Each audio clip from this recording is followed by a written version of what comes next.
Avant même le plan Logement d'abord, on s'inscrivait dans la dynamique du logement d'abord, puisque le principe même des AIVS, c'est de favoriser l'accès direct à un logement via le mandat de gestion, et donc les personnes sont vraiment locataires en titre de leur logement. Les AIVS n'ont pas vocation à vivre de leurs honoraires, puisqu'elles pratiquent des loyers assez bas avec des taux d'honoraires assez faibles. Par contre, elles doivent aussi pratiquer une gestion locative adaptée, donc qui nécessite des moyens humains plus importants que pour une agence immobilière classique. En termes de moyens humains, elles ont aussi besoin de se développer, d'aller chercher de nouveaux profils, notamment des personnes qui ont des compétences en termes d'aménagement, de lutte contre la vacance, de rénovation énergétique. Et donc tout ça fait que le modèle économique aujourd'hui des AIVS ne peut pas se passer du soutien des pouvoirs publics. Au niveau de la mobilisation du parc privé, on a une grande chance, c'est qu'on a énormément de communication. Donc on a notamment la métropole et les villes qui favorisent la communication via des sites internet. Et après, nous, on travaille essentiellement sur de la participation à des forums ou des salons comme les forums logements vacants, les salons de l'aménagement, de l'immobilier, pour pouvoir promouvoir les AIVS au niveau des propriétaires. Au niveau des soutiens partenaires locaux, on a forcément la métropole qui est un de nos principaux soutiens en termes aussi bien d'accompagnement social avec les travailleurs sociaux qu'au niveau des politiques locales et de la communication. On a forcément Action Logement qui est un de nos partenaires essentiels dans le cadre du mandat de gestion sur tout ce qui est garantie financière. On a les villes, on a les élus. On a vraiment un tissu de partenaires autour de nous qui nous permet aussi bien de la communication que des aides financières. Mais forcément, on a besoin de plus en plus de soutien financier au niveau des acteurs. L'AIVS, si elle est vraiment vue comme une agence immobilière, elle l'est parfois de trop, et ils ne comprennent pas toujours pourquoi on a besoin de financement complémentaire.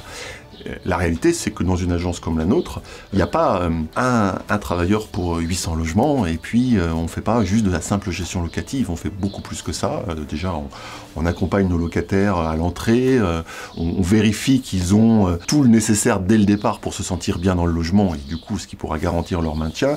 Et puis, on va s'assurer un petit peu de tout ce qui est autour, leur situation administrative et tout ça, à l'arrivée. Et puis après, on garde un œil continu sur eux en veille active.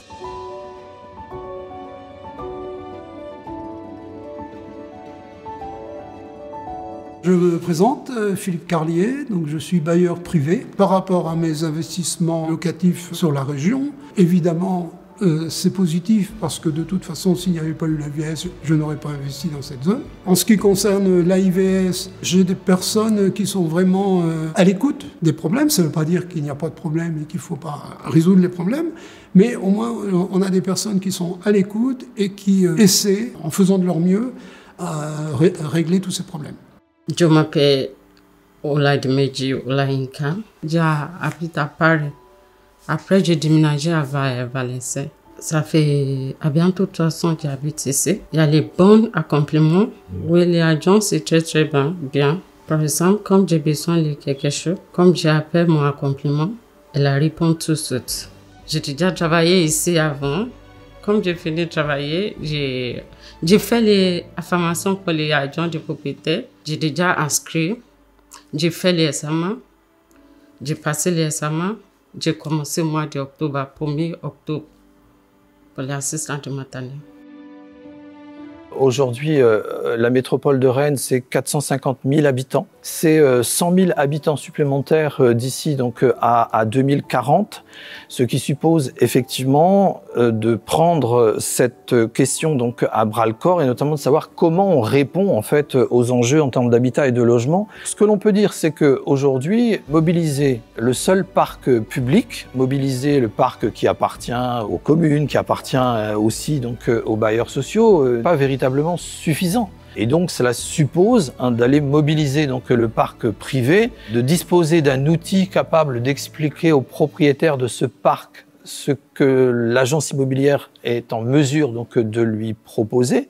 Et donc de ce point de vue-là, l'agence immobilière à vocation sociale joue un rôle absolument déterminant par rapport à la réalisation de cette politique. D'abord, tout le monde a besoin d'un logement pour réaliser sa vie, pour être protégé, pour avoir aussi la possibilité donc de rebondir vers d'autres actions, vers l'insertion, vers tout simplement le travail. Et donc cette politique-là, la politique du logement d'abord, elle a cet objectif-là, C'est véritablement d'abord de proposer donc un logement pour que la personne soit sécurisée et soit en mesure ensuite d'aller vers une action qui lui permette de s'épanouir, notamment vers le travail. Les AIVS sont de vrais partenaires dans la mise en œuvre des politiques locales de l'habitat, notamment au regard des enjeux actuels, mais elles ont aussi besoin des élus, des pouvoirs publics, qui peuvent être de vrais relais auprès des administrés et puis des partenaires au niveau local.